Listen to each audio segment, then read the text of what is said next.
You're watching Alaska's news source.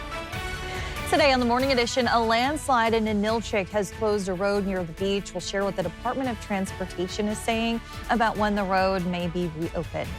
Plus, Democratic candidate Matt Shultz drops out of the race for the House seat in the midterm elections. We'll tell you what he's saying and why he removed himself from the process. And later, it's historically an important day today. July 20th, 1969 was the day humankind walked on the moon and Neil Armstrong uttered the famous words. We'll take a look back and the future plans as well as the Morning Edition starts now. Good Monday morning, everyone. Thanks for waking up with us today after another wet weekend. And it's just more wet, more rain today, Aaron, or this morning at least. And we're going to continue to hold on to these wet conditions for a large portion of your Monday. So go ahead and prepare for those wet road conditions, the ponding on the road. Give yourself plenty of time to get out the door. We do have flood watches and warnings that are in effect across parts of South Central. Now, we are waking up this morning with those temperatures sitting in the 50s. That rain did build in through the overnight hours. We did see a couple of hours of some dry time yesterday. In fact, putting this in when it comes to the satellite and radar, you can see just within the last couple of hours, this is an 18-hour trend of what we're seeing. You can see those dry conditions that we did see later yesterday afternoon into the evening hours before that rain built right back in throughout this morning. And it's going to stay with us as we head through a good portion of your Monday. Now, with that said, as you head out towards southwestern parts of the Kenai, out towards Homer, Kachemak Bay, already beginning to dry out. Now, the source of this moisture, well south of the Gulf of Alaska, as you build into the Pacific Ocean. This is an atmospheric river that is slipping into the state, and this is going to continue to reinforce these wet conditions. So today is going to be a wet one. As we welcome in Tuesday, we will dry out with just some lingering showers, and then by Tuesday evening on into Wednesday, more rain does look likely. We've already seen up to 1/10 of an inch of rain in Anchorage as well as Kenai, Wasilla. As you head across Prince William Sound, already beginning to approach anywhere from 3/4 of an inch to nearly an inch of rainfall. Now, yesterday, Anchorage officially picked up just under an inch of rain, and we're going to continue to add on to that as we head through the rest of today. So rain does lighten up into the evening hours, but we still have several hours to get through the day. So be prepared again for more of that ponding that will take place on those road conditions. As far as those temperatures, we're going to stay in the 50s for a good portion of your Monday. Coming up in my full forecast, again, we do have those flood watches and warnings across South Central. More rain arriving by midweek with some of the nicest weather through the interior as well as southeast. I'll have more on that in that 7-day forecast coming up.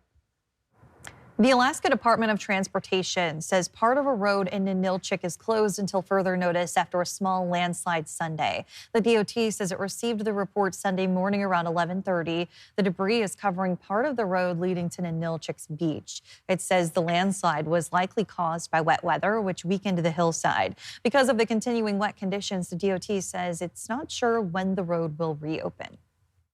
We've got several days of heavy rain in the forecast. What that does is it saturates the hillside, which makes it unstable. That's how we got this landslide in the first place. And until that hillside stabilizes, we can't have workers go in and start removing the landslide to restore access to the road. So unless the weather lets up here, we're looking at several days before we're able to get in there and clear the landslide. There is a detour around the closure about 3 miles north via Red Bluff Drive. Traffic info is available on Alaska 511. Campbell Creek in Midtown Anchorage is higher than normal, creeping up on the edge due to the constant rainfall in Anchorage. The Anchorage Forecast Office at the National Weather Service issued a flood watch that started earlier today at 4 a.m. As more rain is expected. Anchorage police say a woman in Bear Valley was attacked by a brown bear on Saturday. The Anchorage police and fire departments responded to a rescue call near Kenai Terrace Road and Brewster's Drive. First responders found the woman and took her to a hospital for treatment. APD says the woman had non-life-threatening injuries. We reached out to Alaska Fish and Game, but have yet to hear back. Fairbanks police are investigating a deadly crash on the Steese Highway. Officers say it happened around 12:30 Sunday morning at the intersection near 10th Avenue and involved a motorcycle and a bicycle. Police say the 19-year-old motorcyclist was taken to Fairbanks Memorial Hospital where he died. Investigators are still trying to identify the bicyclist. Witnesses say he got up and walked away. If you have any information, call Fairbanks Police at 907-450-6500. A Michigan man has been charged with murder after an Alaska man disappeared more than 30 years ago. According to Alaska State Troopers, 54-year-old Christopher Pops has been charged in connection with the death of Patrick Orville Darth, a man who was reported missing from Fairbanks in 1993. In January 2025, troopers received an anonymous tip AST says was later identified to be from Pops that he had killed someone. Troopers say Pops will be held in Michigan until he is brought to Alaska. Victims for Justice held its annual Homicide Victims Memorial Saturday. Each year, names of homicide victims in Alaska are added to the memorial. Families of the victims were able to hear their names read and find community in shared grief. Jace Bertrand and Charlie Fellows bring us this story. It's a special honor to be part of this because I come from a background of a mother who was part of victim advocate work in terms of protecting those. Today we come together as a community to remember, to honor, and to recognize the lasting impact of lives lost to violence and people who continue to be deeply missed. Every name engraved on this memorial wall represents a unique life.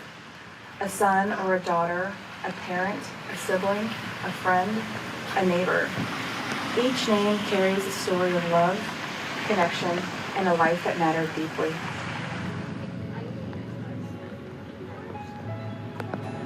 While no reading can fully capture the impact of these lives, speaking their names aloud ensures that they are remembered and honored. My daughter's name is Michelle Jellybean Felber. It's been 14 years, but I really appreciate this. It's finally happened, so thanks for everybody to come by. We stand here representing Diego DeJounte Manuel Joe. He was murdered at age 25, and his baby was only 1 when it happened. I stand here with his brother and the mother of his child, and Diego is my son. And there's no rhyme or reason to why people commit the crimes that they do, and when it brings people together that literally come from all walks of life, making sure that their family members that have lost their lives are remembered, and that also, too, that we bring justice for those.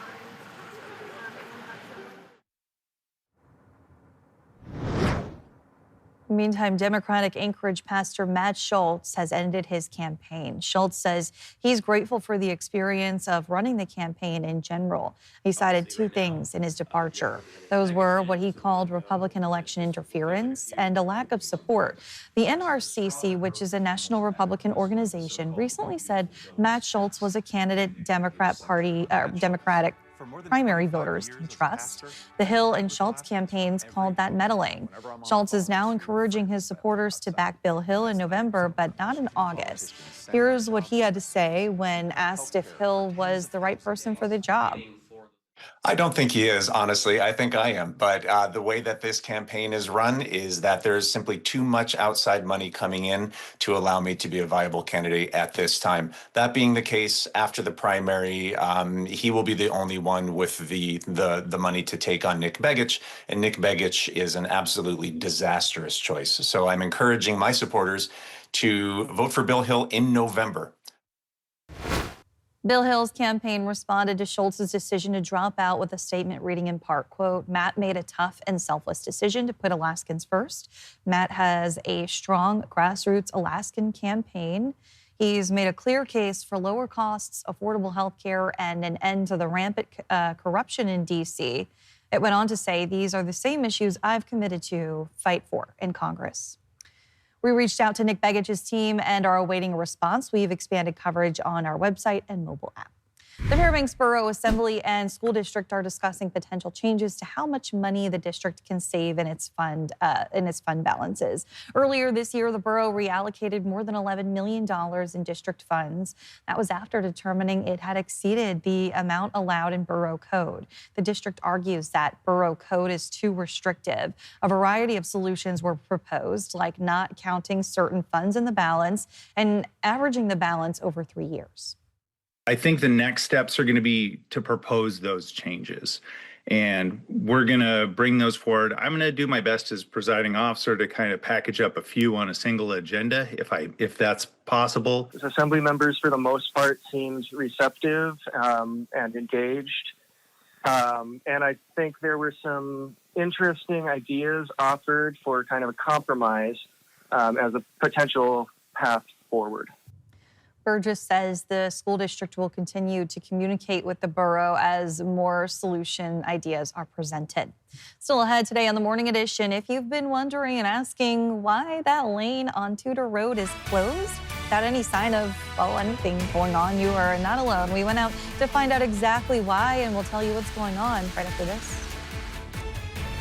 And a wet day ahead for South Central. More rain expected as we head through the middle of the week. I'll have more on that. But first at sunrise, 5:03 in Anchorage, 4:25 in Juneau. Your full forecast is next. Welcome back in on this Monday morning. We have photojournalist Courtney Simmons out and about. This morning, she's at the North Fork Trail in Eagle River, just looking over those just cloudy and wet conditions. Aaron. Yeah, and the rain continues across South Central. Yesterday was just very wet. We saw upwards of an inch of rain across Anchorage.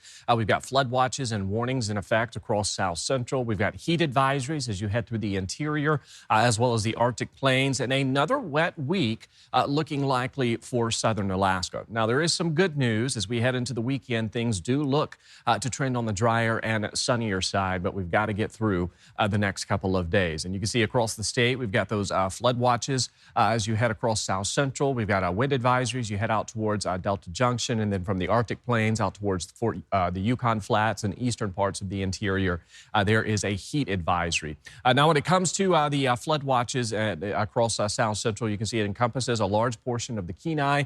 Here in Anchorage, we've got flood advisories. You head out towards western parts of the Susitna Valley within those rivers, and we're also seeing out towards Seward a flood warning. So these rising waters due to the excessive rainfall could continue to lead to some potential minor flooding. We've also got that ponding on the roadways, which could prove difficult at times and lead to the potential that we could see some hydroplaning issues. Now, at the surface, we've got a ridge of high pressure just south of the Aleutians. We've got another one as you head south of the Panhandle, and embedded within that flow is that southerly flow that's pulling in ample moisture. Now, as you look in the upper levels of the atmosphere, this is the trough that has been situated across the state for quite some time, and this continues to reinforce the wet weather conditions that we've been dealing with across the state. There is some good news. Notice here over the next couple of days, yes, this trough will stay with us. That will mean more rain as we head through the middle of the week.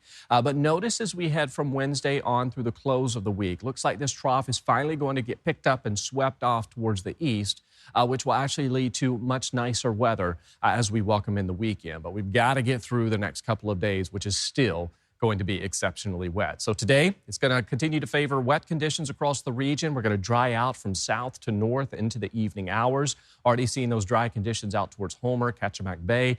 So still holding on to some lingering showers overnight into your Tuesday. Tuesday, for the most part, will be dry until the evening hours when our next band of rain builds back in. And this is going to set the stage for a wet Tuesday evening on into Wednesday. Now, most of the rain as we welcome in Tuesday into Wednesday largely looks to fall south of Anchorage, but we're still going to see a decent shot of rain for the rest of the region. But still holding on to exceptionally wet weather through at least Thursday morning before we dry out. And we're still on track that western parts of South Central could easily pick up 1 to 2 inches of rainfall from today on through Thursday morning. Still watching coastal regions picking up anywhere from 2 to 4+ inches. So still fairly wet weather, which is going to take hold across a good portion of the state. Rain does lighten up into the evening hours. So that is some good news. And again, Tuesday largely going to trend on the drier side. And the notice as we welcome in the weekend, there's that drier weather that's going to build back in across South Central. So we've got to get through the next couple of days. By Thursday, we'll just see that chance for some lingering showers.